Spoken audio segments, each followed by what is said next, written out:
Gracias por la invitación. Siempre en verdad contento de conversar con gente de mi querido país. Así que encantado de poder ayudarles y responderles las preguntas que tengan. Comentándonos un poco de sus inicios. No, yo soy de Comas, Coyique, en Lima. Estudié sistemas en la uni en el 2006 hasta el 2010. Luego, al egresar, me fui a trabajar a banca y estuve en Interbank. Estuve liderando Crea Más también, que es una organización educativa, una organización social educativa.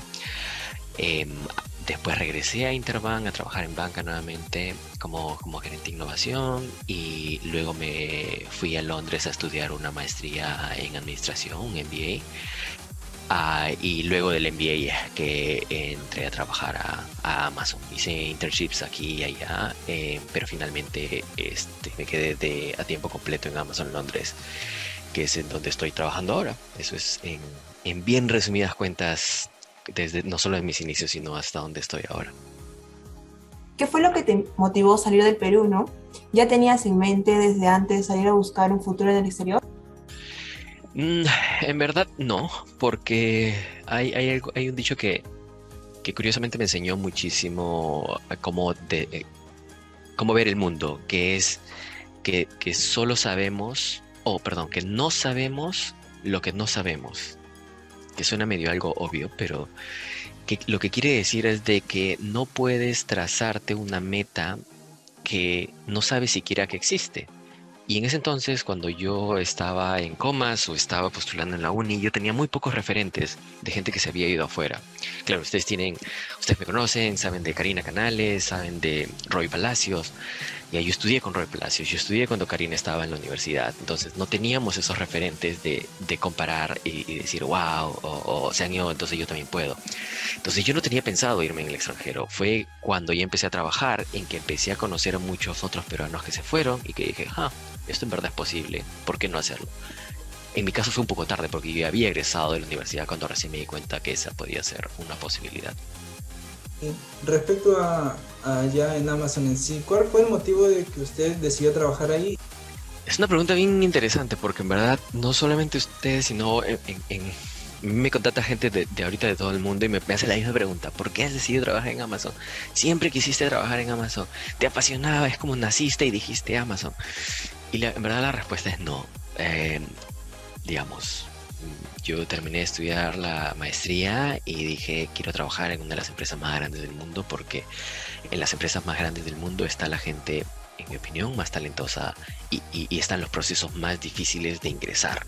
Entonces, quiero los retos más difíciles para mi propia carrera. ¿Y en dónde están esos retos? En las 10 empresas más grandes del mundo. Y de las 10 empresas más grandes del mundo postulé a todas. Y al final, en los procesos en los que seguí, dentro de los procesos que me invitaron para hacer reclutamiento, Amazon fue la que más hizo clic conmigo cuando yo estaba haciendo ya el proceso de selección. Eso fue, para serles totalmente honesto. No soy de la generación que viene y dice, siempre quise ser, ¿sabes? Desde que era chiquito quise trabajar ahí. No es mi caso. No tiene que ser su caso. Y si es su caso, por cierto, no pasa nada, todo bien. No es que uno sea bueno o el otro sea malo, no, no. Es que cada uno tiene su propia historia y mientras guarden eso único de ustedes, van a estar todo bien.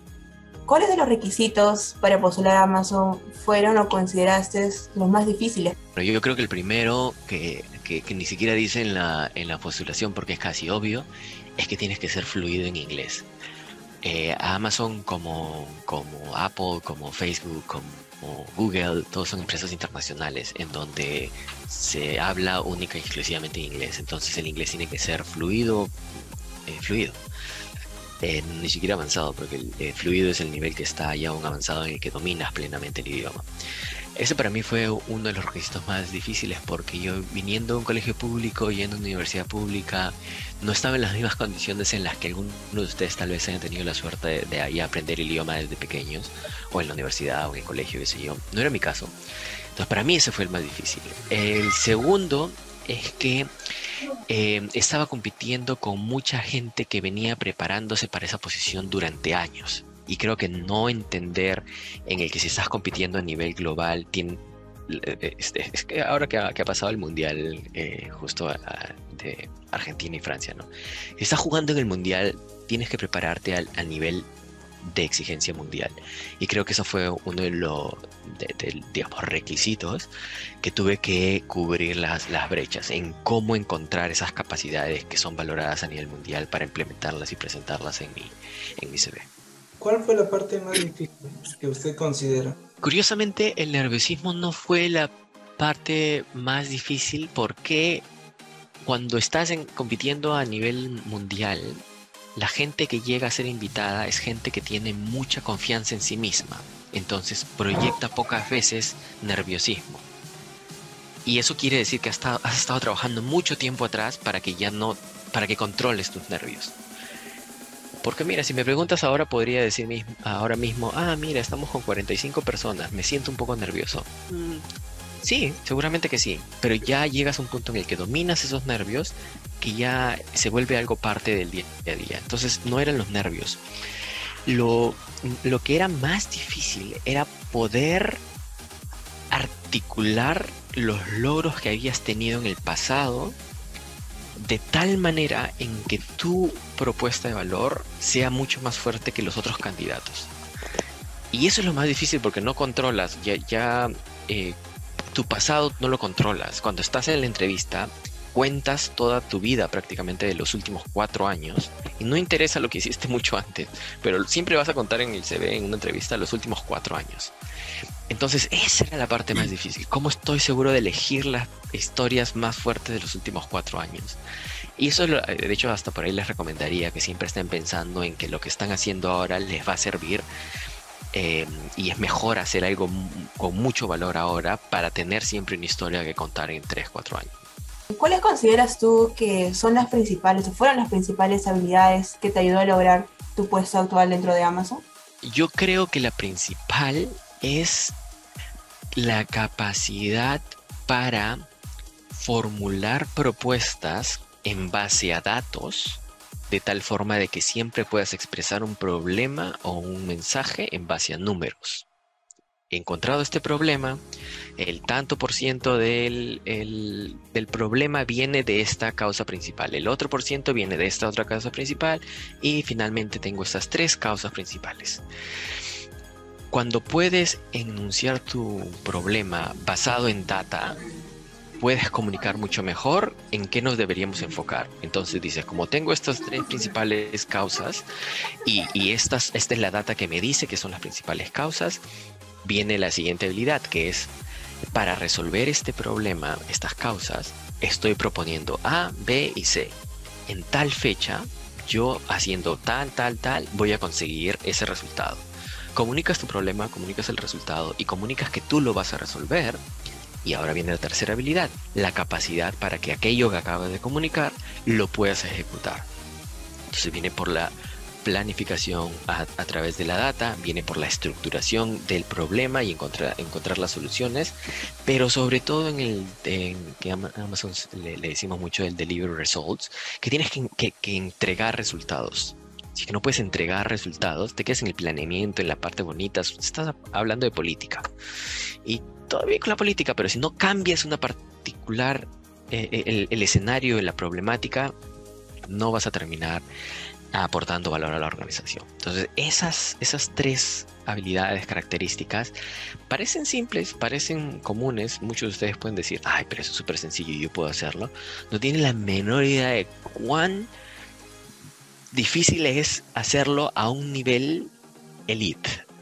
Es como que yo les diga, ¿cómo se juega el fútbol? Pateas la pelota. No, esa es una descripción muy simplista. Si es que quieres jugar a nivel mundial, no es solamente patear la pelota. Ya, es lo mismo en este caso.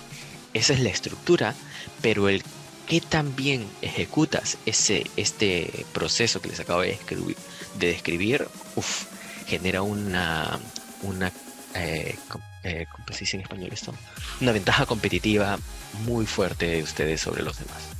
Y actualmente, ¿cuál es el cargo que usted ocupa y cuáles sus principales funciones? Yo soy gerente de programa senior, que un programa no es más que un conjunto de proyectos, por definición. Y un proyecto no es más que una serie de actividades que tienen un principio y un fin, una fecha, para poder entregar un producto o servicio. Entonces yo me encargo de una serie de proyectos.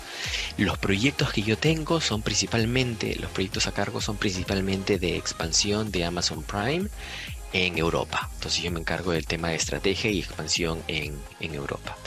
Amazon está bien dirigido en regiones. No es que alguien ve algo a nivel global. Bueno, el gerente general sí, ¿no? Pero principalmente todo se desglosa a nivel regiones. ¿Qué diferencia nos podrías comentar que encontraste al trabajar en una empresa peruana y en una empresa en el extranjero? En la empresa peruana hablamos mucho, muchísimo. Implementamos muy poco.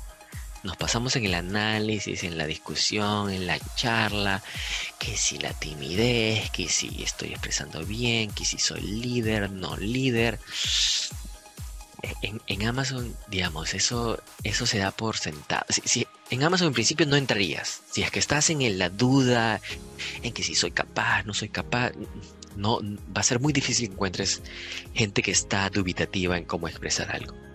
Esa es la principal ventaja, porque cuando tienes gente muy confiada en sus capacidades, sus habilidades, que sabe cómo ejecutar cosas, tienes gente que todo el tiempo te está retando, que todo el tiempo te está diciendo, ok, voy a seguir la misma estructura porque todo el tiempo mis conversaciones son así. Ok, este problema, genial, pero ¿cuándo lo vamos a resolver? ¿Cuál es el root cause? Que es todo el tiempo es acerca del root cause. Y además para encontrar root causes siempre, causas principales, por cierto.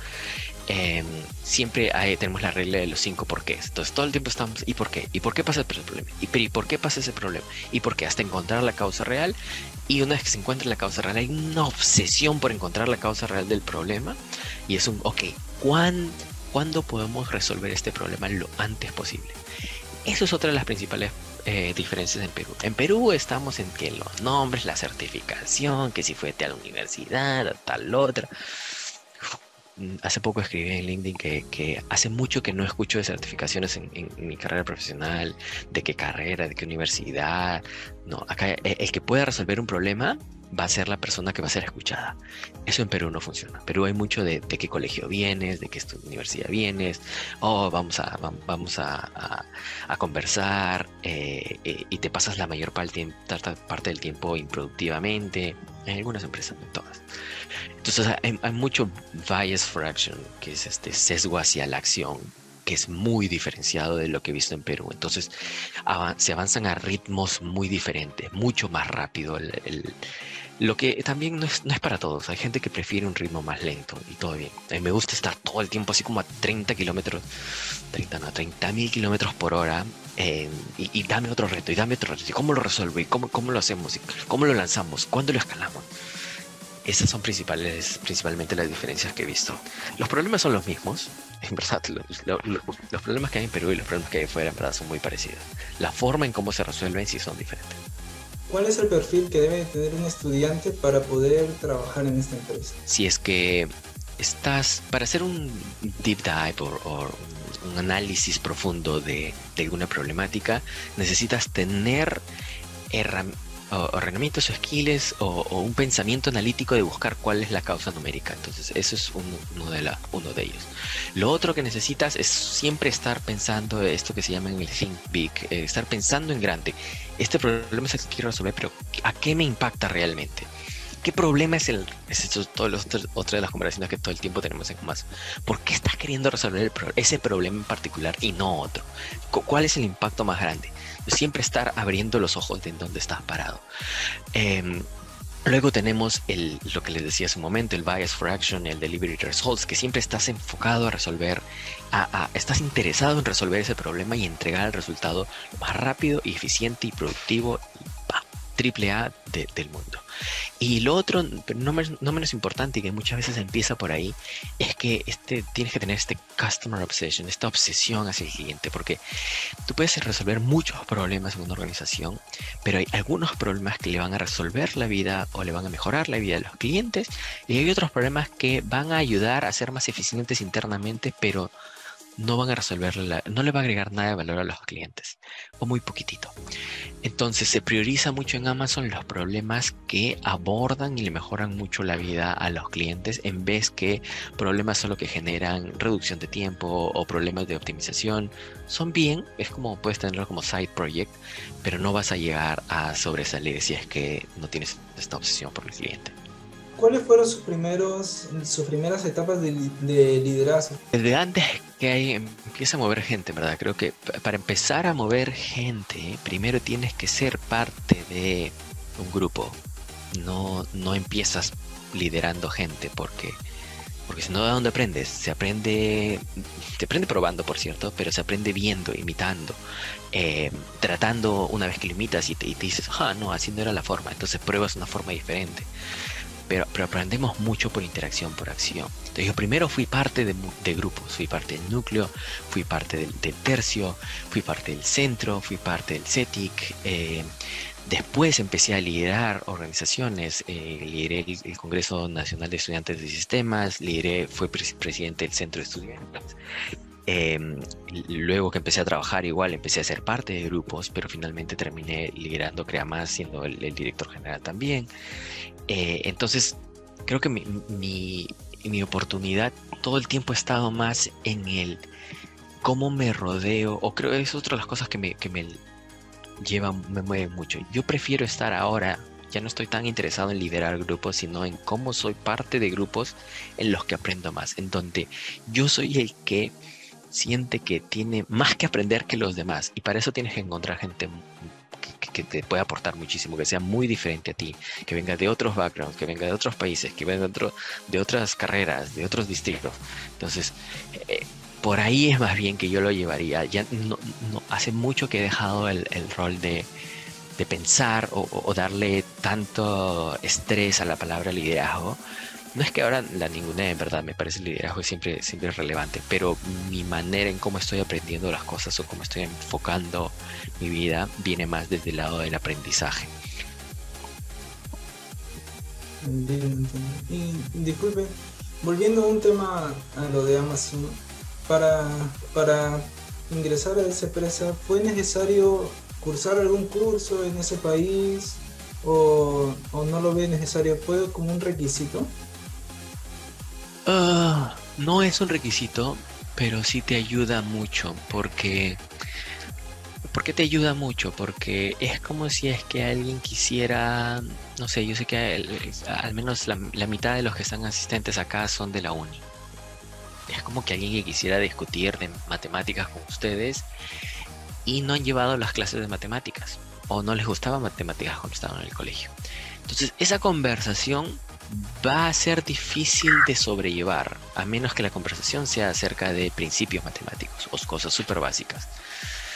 Ese mismo ejemplo es igual al de país y viene un poco más hacia qué cosas sabes del país y cómo se mueve el país y cuáles son los principales impulsores, cómo es la política, la economía, cómo se mueven las culturas. Por eso que ahorita estoy en Barcelona, porque para implementar el proyecto que estoy ahorita viendo, necesito saber cómo es que funcionan las cosas acá. No se pueden llevar solo por internet. Por internet aprendes hasta un cierto punto. No es tan fácil aprender todo lo demás. Entonces, yo recomendaría mucho más bien que buscasen una línea, si es que quieren trabajar en Estados Unidos, que buscasen la forma en cómo llegar a exponerse a ese país también. Quieren trabajar en Europa de la misma forma. Y cuesta, sí cuesta, pero no es algo imposible de hacer. Cada vez hay más y más peruanos que están fuera, que luego después de un tiempo también regresan. O sea, hay muchas opciones de cómo hacer. Entonces, más que todo sería una recomendación más que un requisito, porque nuevamente van a competir con gente que sabe perfectamente eso de ahí, o que ha estado viajando, o que son ciudadanos, son británicos, porque para la plaza que yo estaba también he concursado con británicos, ¿no? Entonces, viene más por ese lado. ¿Cómo fue tu experiencia con tu MBA? Mi experiencia fue increíble, como lo recomendaría 300.000 veces. No necesariamente un MBA, pero sí el irse a un lugar en donde casi que o no va a haber ningún peruana, o no va a haber nadie que hable su idioma, mientras más diferente el grupo, más van a exponerse ustedes a un escenario en el que van a aprender muchísimo más. Porque mientras más se juntan con personas que comparten la misma cultura de ustedes, el mismo pensamiento dentro de más o menos, yo sé que en Perú ahorita estamos pasando una situación bien complicada a nivel social, político, y pareciese que fuésemos diferentes, pero cuando tú lo miras de afuera, en verdad se ve como si fuésemos muy parecidos. Y no es hasta que llegas a salir de esa burbuja llamada Perú, es que empiezas a encontrar estas diferencias. Entonces, eso fue lo que hizo principalmente que el MBA, que para mí fue una etapa de mezclarme con gente de todos los países, no todos, 100 países, que me abrió muchísimo más los ojos. Y la otra pregunta que hiciste, ¿cuál era? Mira la del MBA. ¿Y por qué Europa?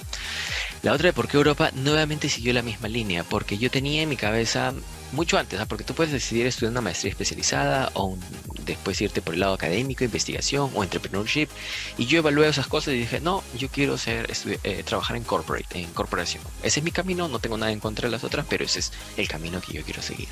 Entonces el segundo paso va por dónde lo vas a estudiar. La maestría o dónde vas a aplicar para irte a trabajar afuera. Y en mi cabeza era, ok, ¿dónde están las economías más grandes? Y básicamente es Asia, Estados Unidos y como bloques, no como país, porque Asia no es un país, ¿no? Entonces, Asia como región, Estados Unidos como región, en verdad que es un país, no es un conjunto de estados, y Europa como una región también. Entonces, ok, esas son las regiones que más mueven el mundo, donde la tecnología y la innovación están más fuertes. Entonces, ¿dónde me veo yo yendo? En Asia no es que mucha gente internacional va a Asia a estudiar, sino por el contrario, mucha gente asiática estudiando ahí, pocos son los internacionales. En Estados Unidos, en verdad es la misma situación. 50 a 60% de los que estudian los programas de maestría o doctorado, generalmente, obviamente deben de haber algunas excepciones, son gente de Estados Unidos. Entonces, mi principio nuevamente no me importa que estén las mejores universidades, ojo, porque mi interés personal era otro, la exposición a situaciones diferentes. Si 50-60% y piensan dentro de todo similar, ahí es donde no me veo estando. Entonces me quedaba Europa, en donde, y en verdad tomé la mejor decisión en mi caso, porque en Europa hay gente de todos los países, y nuevamente el BS, que fue donde finalmente terminé postulando y estudiando mi MBA, el 8%, el 92% era gente de otros países y el 8% era gente de Inglaterra. Y fue fenomenal. Me encantó. Les podría hablar 30.000 horas de cómo fue nada más el MBA, pero esos fueron mis motivos por los cuales terminé en Europa.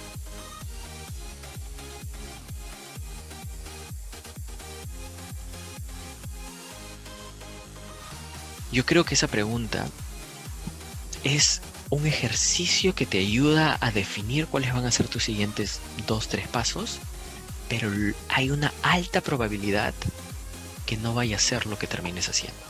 Hay una muy alta probabilidad. ¿Por qué? Porque cuando ya des el primero o segundo paso, que digamos, si tu sueño a largo plazo está de acá a 5 o 6 pasos, cuando des el tercero, puede que te des cuenta de que esto no es lo que quería hacer, o puede que te des cuenta que hay otra oportunidad, otro sueño a largo plazo que es mucho mejor de lo que habías trazado, o puede simplemente que tengas un tema personal familiar, como que o te cases, o tengas hijos, o tengas algún problema financiero o de salud, qué sé yo, que te termine llevando a otro lado.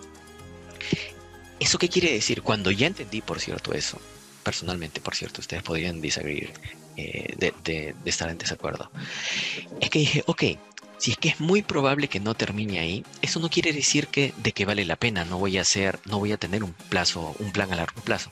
Voy a trazarme ahorita lo que quiero hacer en 5 años. Y así hasta hace un par de años decían 5 años. Hace 5 años no tenía ni mi mejor de los ideales. Estaba estar ahorita en un hotel 5 estrellas en España y trabajando en Amazon con todos los gastos pagados, viendo estrategia para Europa. Jamás, ni en el mejor de mis escenarios era ese. Y ya hace, en verdad, si voy retrocediendo hacia atrás, ya me daba cuenta de que ni en mi mejor de los casos había llegado a donde estaba. Entonces dije, ok, ¿cómo es que me trazo mi plan a los siguientes 2 años, porque al parecer en 5 años va a cambiar un montón. Entonces, ¿qué quiero ser? ¿Cómo me veo en los siguientes 2 años? Y ese fue mi periodo intermedio, porque ahora estoy en un periodo ligeramente diferente. Mi periodo intermedio fue, ok, ¿cómo me veo en los siguientes 2 años? Y empecé a decir, ok, en los siguientes 2 años quiero mi maestría, porque yo sé que esa maestría me va a abrir la puerta a quién sabe a cuántos otros lugares. Ok, entonces tengo que estudiar inglés, tengo que estudiar bla, bla, bla, bla, bla, bla, bla. Perfecto. Y después me di cuenta que al final del día podría terminar aún así cambiándote la vida y terminar yéndote a otro lugar. O podrías descubrir que al final lo que estás haciendo no te gusta. O frustraciones o qué sé yo. Entonces dije, ni siquiera los planes al corto plazo me terminan llevando a algún lado. O me terminan generando una insatisfacción. Entonces, ¿cómo lo acorto más? Y esto es en el momento en el que estoy ahora. Ahora prefiero vivir al máximo mi presente. Como estoy ahora, estoy durmiendo bien, me estoy sintiendo seguro en los pasos que estoy dando hoy, estoy teniendo buena salud, estoy haciendo deporte regularmente, estoy conociendo constantemente gente, estoy siendo feliz con mi pareja, estoy llamando constantemente a mi familia para saber cómo está. Hoy es lo que me motiva y me termina impulsando a llevar a los siguientes pasos en los que estoy haciendo. Y hoy quiero ser un muy buen profesional. Quiero llevar resultados lo más rápido que pueda. Y lo que me he estado dando cuenta en los últimos tiempos es que al enfocarme mucho en el hoy, los resultados del mañana en el mediano y largo plazo son solamente buenos. Bueno, no son, terminan siendo buenos porque en verdad sigo teniendo muchos fracasos. Pero como te garantizas en estar construyendo un pilar muy fuerte, una base muy fuerte, que te tumben es más difícil. Entonces siempre termina yéndome bien. En verdad siempre es una de las personas más positivas que pueden conocer en este planeta. Así me tumben, así me despidan. Pero ahora que están con todos los despidos en las empresas de tecnología, si me despiden mañana, igual pues me pondré triste un rato, pero caray, ya he estudiado bastantes cosas como para salir adelante. Entonces me sentiré triste hoy, pero seguiré mañana en mi camino. Y me verán en alguna otra empresa o haciendo otra cosa interesante. ¿Qué será? No tengo idea. Pero seguramente va a ser algo súper cool. Eso es lo que me mueve hoy, Joshua. Mi primera, es curioso. Yo empecé a practicar tarde, por cierto, porque si pudiese darme un consejo a mí mismo cuando estaba en la universidad, me diría a mí mismo, brother, empieza a practicar desde quinto. Es más, mi consejo a mi yo de la universidad sería, brother, de primero a quinto ciclo, solo enfócate en 2 cosas. Sacar las notas más altas que puedas, humanamente posible, tú contra ti, sacarte las notas más altas que puedas y meterte en tanto centro cultural como puedas. Centro cultural o centro de estudiantes o tercio estudiantil, cualquier cosa. ¿Y por qué me diría eso? Porque yo escuché mucho ruido cuando estaba en la universidad, porque me decían, el estudiante viene solo a estudiar. No, pues es lo mínimo que tienes que hacer en la universidad, porque todo mundo viene a estudiar. Todo mundo viene, imagínense, postulando un trabajo y, solamente estudié. Solamente me saqué buenas notas. O sea, vas a ser uno más del montón. Entonces necesitas ser muy bueno en la parte académica para básicamente probar que te puedes concentrar por un determinado periodo constante de tiempo y conseguir resultados que sobrepasan el promedio de los demás. Por eso hay que enfocarte mucho en las notas y participar en cuanto a centro cultural que exista, porque así ganas exposición a otros entornos que están fuera de tu zona de confort. Eso me diría, primero, quinto ciclo. De sexto a 10º ciclo, me diría a mí mismo, pero enfócate en entrar o postular o prepararte para entrar a las empresas, si es que quieres hacer empresa, por cierto, o trabajar en empresas, a las empresas más grandes del Perú, para que de sexto, séptimo, máximo octavo, puedas ya tener experiencia practicando y noveno, 10º te enfocas en entrar a una empresa que sea multinacional y con multinacionales que puedan tener presencia, me refiero a que tengan presencia en Perú, pero que también tengan sedes en muchos países del mundo, porque eso te permite garantizar que estás enfocándote en las empresas que son las más difíciles de ingresar. Entonces tienes que prepararte más. Eso sería lo que me diría a mí mismo. ¿Qué fue lo que hice? Porque no me pude decir eso, ni nadie me dijo eso. Pues me dediqué mucho a los estudios, siempre estaba entre los 5 primeros puestos de la universidad, perdón, de la facultad. Me metí a cuanto centro cultural pude, estuve en el centro, estuve en el tercio, todo el tiempo diciéndome, ay, no, porque es que siempre estás buscando algo a tu favor, cuánto que no te dicen cuando estás metido en política. Y al final era, yo quería algo para la mejora de la FIS, y eso era algo que creo con el tiempo recién se han dado cuenta cuando hayan visto, no me viene beneficiado con nada de la FIS políticamente hablando. Entonces, vieron, les dije, era por mi, en verdad, amor por dar vuelta a lo que give back, como dices, por retribuir en base a lo que había aprendido. Eh, eso era mucho el ruido. Y yo esperé hasta octavo ciclo, de hecho, para postular. Y había hecho de todo. Era una persona que hablaba muy bien, que en entrevistas yo sentía que me sentía súper bien. Había aprendido toda mis SQL, porque yo soy de sistema. Había aprendido a programar, varias cositas por aquí y por allá. Yo postulé a una serie de empresas y ninguna me llamaba. Porque era una persona que en octavo ciclo nunca había hecho prácticas y estaba concursando con personas de octavo ciclo de todas las universidades que estaban postulando a esa empresa que ya habían practicado, al menos alguna vez, o al menos en una empresa más chica. Entonces me sentí muy, muy triste. Y por cierto es el camino de empresas. Hay otras personas que quieren el camino académico, hay otras personas que quieren el camino de entrepreneurship, de emprendimientos. Yo no lo hice, por eso es que no les puedo contar, solo les puedo contar mi experiencia. Y al final del día, curiosamente, mis primeras prácticas fueron porque llevé el curso de inteligencia artificial con el gran Samuel Oporto. Y al terminar ese curso en noveno, el profesor dijo, por cierto, estoy en mi empresa que tengo fuera de la uni, estoy buscando un practicante. Y dije, ¿puedo postular? Y era uno de sus alumnos, ¿puedo postular? Sí, claro, vente. Postulé y en verdad creo que era el único, si no el único, era uno de los muy pocos.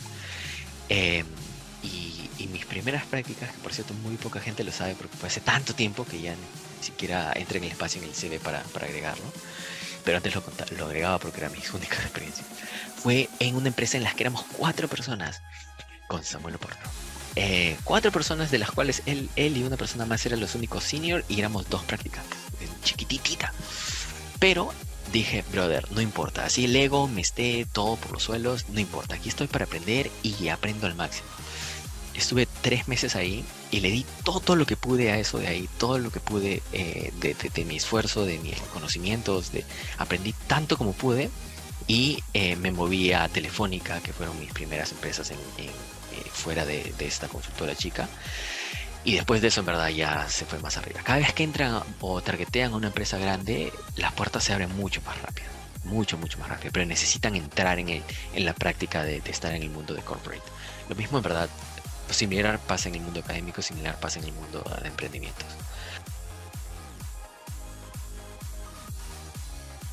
En términos de empresas, ya no hay empresas más grandes, que eso era algo que conversaba con un peruano que justo hace poco estaba acá, me encontré en Francia, creo.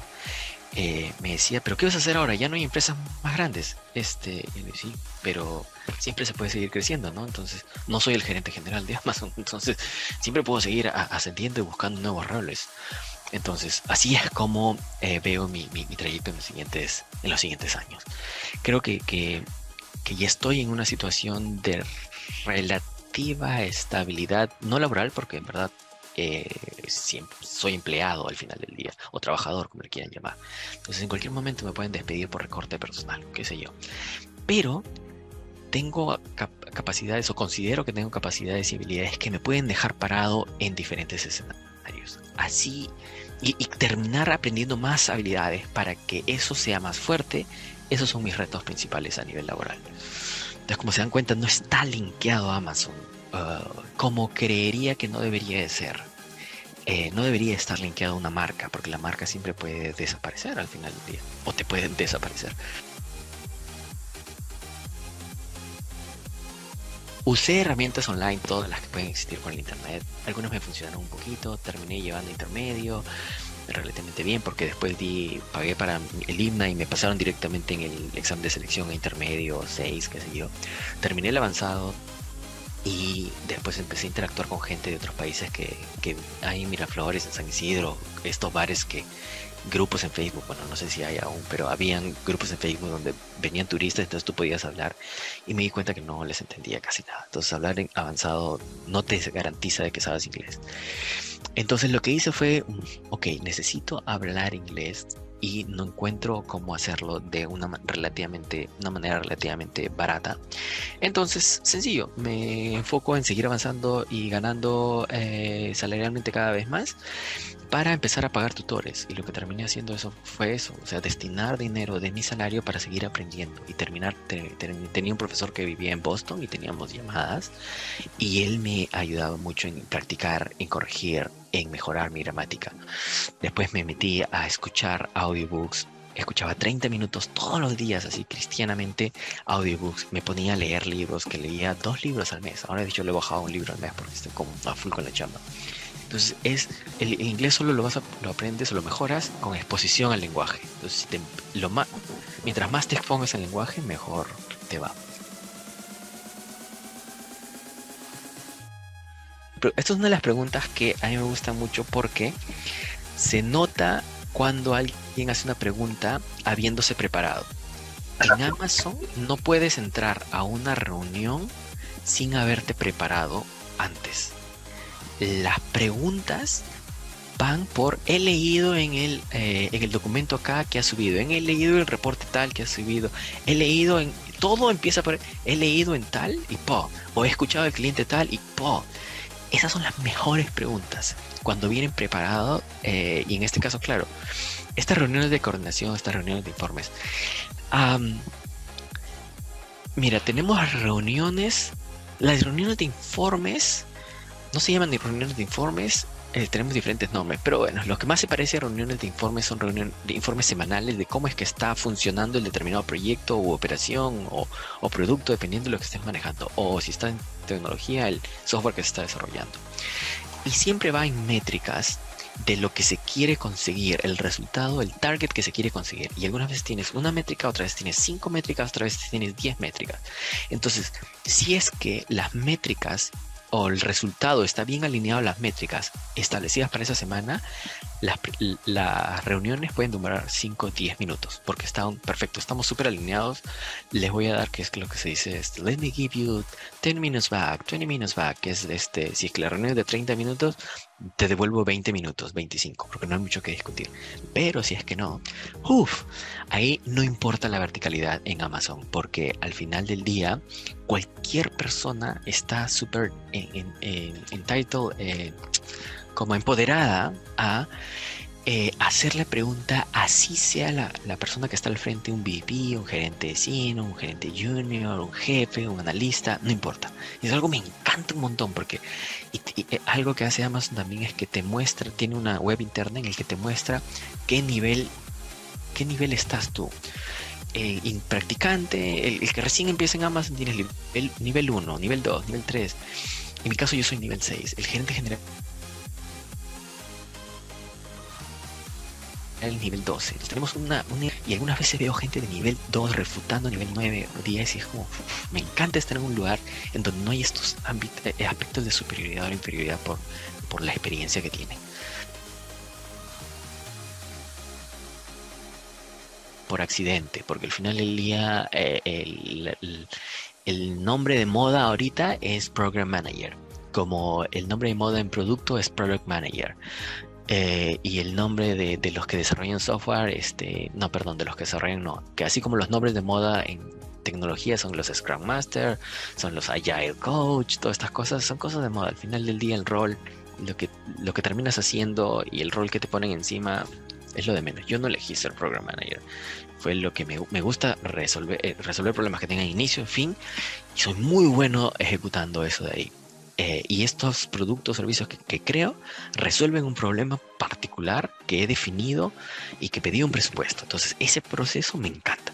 Ahora se llama Program Manager, tal vez en un siguiente año se llame diferente, no me importa, con tal que estén... Me importa más el core, más que los nombres, más que el rol en sí mismo. Primera barrera, que nos creemos la última chupada del mango y creemos que nuestro inglés ya es muy bueno, entonces no necesito estudiar. ¿Por qué? Porque ya terminé el avanzado, porque ya di el TOEFL, porque ya di lo que sea. La primera barrera es que tendemos en general a sobreestimar cuánto sabemos. Segunda barrera, que somos muy chupados, no interactuamos con gente que no conocemos. No sé si es que alguno ha entrado a mi LinkedIn, pero si es que hay entrado, yo he hecho algo bien curioso, pero que muy poca gente hace. Si es que alguien ve mi LinkedIn, ver mi perfil, dice literalmente debajo de mi perfil, mi nombre, dónde trabajo, o qué estoy haciendo, a qué me dedico, y dice, buquea una llamada gratuita conmigo. Y le das clic ahí y sale mi calendario personal con las ventanitas, con las fechas en las que tengo disponible para hablar 15 minutos uno a uno con esta pregunta o las preguntas que se te antojen. El 90% de personas que me contactan, si no más, son extranjeros. Eso es algo que nos falta un montón, porque eso es muy, muy, muy natural en el resto del mundo. Que en mi caso yo les hago el ejemplo de llamadas, pero en el resto del mundo es muy común que hagas un reach out a alguien que no conoces para conocer y aprender. Por supuesto te preparas y llevas preguntas habiendo leído de esta persona o del lugar donde trabaja o del lugar donde estudia, lo que sea, y tienes preguntas puntuales que valga la pena discutir, en el sentido de que valga la pena, no, que estén soportadas por data, por investigación, que se note pues que has leído algo. Eso no se hace. Y con eso solito terminas en tu propia burbuja. Y la tercera, que relativamente está ligada con esta de acá, es que leemos muy poco, muy poco. Y eso hace que lleguemos a este tipo de ambientes haciendo preguntas que están a un clic. Algunas de estas preguntas que si las escriben literalmente como están en Google, la respuesta está. Como por ejemplo, ¿cuáles son los requisitos de un MBA? Literalmente están ahí. Están en Google. ¿Cuál es la beca? Perdón. ¿Cuáles son las fechas de las becas? ¿Cuáles son las visas que se dan? ¿Cuáles son los requisitos para bla, bla, bla? La mayoría de esas preguntas ya están en Google. Y lo que pasa normalmente es que no leemos y queremos que alguien nos enseñe.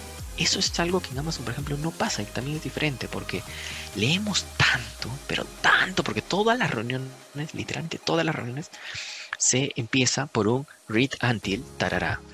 Y todo es leer, leer, leer y preguntas solo una vez que has leído. No se acepta alguien que empiece una reunión sin prepararse, sin un documento y que no sepa responder las preguntas. Eso es ni siquiera creería que es más listo, pero en verdad nadie se atreve a hacer eso, ¿verdad?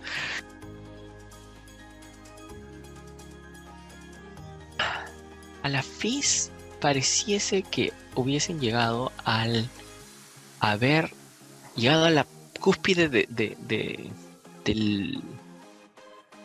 todos los retos que se les pudieron haber presentado. Han sido muy buenos en matemáticas, han dado un examen súper difícil. Pareciese que han logrado todo y que están en la cima. No están en la cima. Les falta un montón por aprender y hay mucha gente que es tan o más inteligente que ustedes que no está en la uni, no está en la FIS, ni siquiera está en la universidad. No se vean como alguien que es más que otros. Es más fácil vernos como peruanos, peruanas. Es mucho más fácil tratar de ver y aprender de cualquier persona que tienen al lado. Es más fácil crecer de esa forma que creer que ya lo saben todo.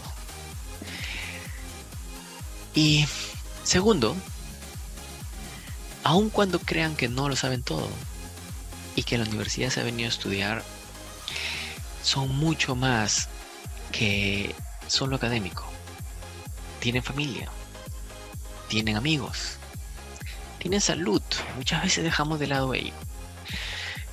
El futuro puede ser incierto, su realidad actual puede ser muy injusta. Claro, yo he mencionado ahora números, nombres, viajes, dinero. Cuando yo estaba en el colegio, cuando estaba cobrando en esta combi, no me imaginaba que nada de esto hubiera pasado. Como les dije, ni en mi mejor de los escenarios estaba estar donde estoy. Acuérdense que la situación en la que están es una situación temporal y va a depender en gran medida de lo que ustedes quieran hacer con su futuro. En muy gran medida.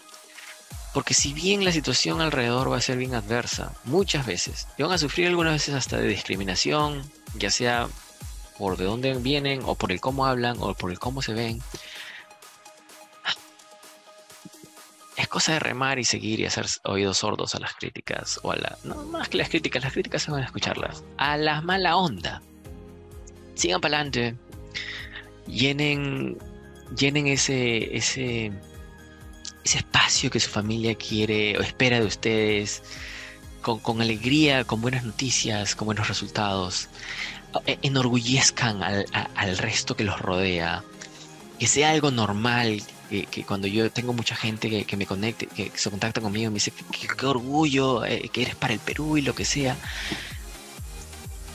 me hace sonreír, pero a su vez me hace sentir triste, porque sería genial que eso sea el día a día. Y así no se convierte en algo normal. Hagamos juntos de que eso sea el día a día. Porque lo que he logrado no es algo imposible. Es algo que cualquiera de ustedes lo puede lograr. Y se va a lograr si es que nos ayudamos. Si es que nos damos tiempo. Miren, son las 11 de la noche. ¿Por qué yo estaría a las 11 de la noche dedicando tiempo a gente que nunca he visto y escuchado en toda mi vida? Porque quiero que mi país salga adelante. Si es que todos le damos esa alineadita y damos esa milla extra, estas horas extras, el país va a terminar cambiando. El país no va a cambiar por creer que nosotros somos de derecha o nosotros somos de izquierda y el otro extremo es el que está mal y el otro extremo es el corrupto o el ignorante o el violento o el lo que sea. Somos parte de un solo grupo. Hay que trabajar juntos en ello. Y así vamos a llegar adelante. Eso es lo que le diría. No solo a los de la FIF, por cierto, a cualquiera que me esté escuchando ahora. Muchas gracias por su tiempo. Y cualquier cosa, pues estoy a vuestro servicio.